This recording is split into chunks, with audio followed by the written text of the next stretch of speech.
नेपाल और भारत का संबंध अभी फिलहाल कैसा है, ये हम सभी को मालूम है।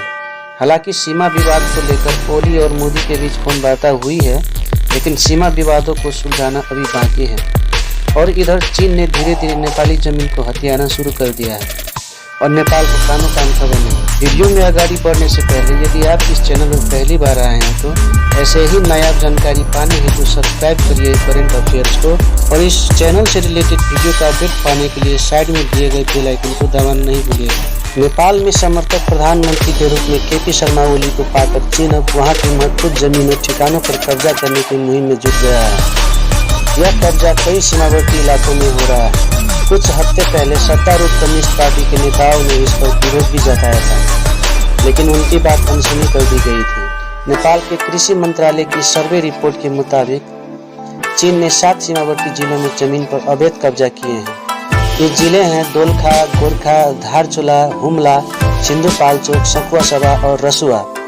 पता चला है कि दोलखा जिले से लगने वाली सीमा को चीन ने नेपाल के 1.5 किलोमीटर अंदर कर दिया। रिपोर्ट में कहा गया है कि चीन नेपाल से लगने वाली सीमा को बदलने के काम में तेजी से लगा हुआ है। वह नेपाल की जमीन पर कब्जा कर अपना भूभाग बढ़ा रहा है।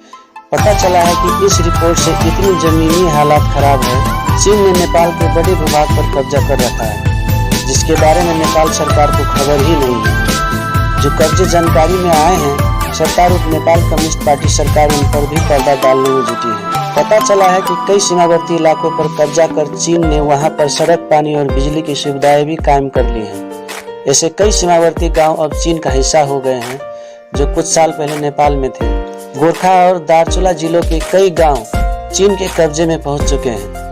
नेपाल मानवाधिकार आयोग ने दार्चुला के जीव गांव के चीन में शामिल किए जाने की शिकायत भी सरकार से की है। कब्जा अभियान में चीन सीमा पर लगे पिलर उखाड़कर गायब कर देता है। निर्जन इलाकों में लगे पिलर की स्थिति बदलकर उन्हें नेपाल सीमा में और भीतर ले जाकर गाड़ देता है और जमीन पर कब्जा कर लेता है। चीन के इन अवैध कब्जों पर ओली सरकार इसलिए चुप्पी साधे हुए है कि उसे डर है कि कहीं उसके विरोध जताने पर चीन नाराज न हो। ऐसे में पार्टी में आंतरिक विरोध झेल रही ओली के पास से चीन का समर्थन जाता रहेगा और प्रधानमंत्री की कुर्सी उनके हाथ से निकल जाएगी। तो क्या ओली कुर्सी बचाने के लिए चीन को विरोध नहीं कर रहा है?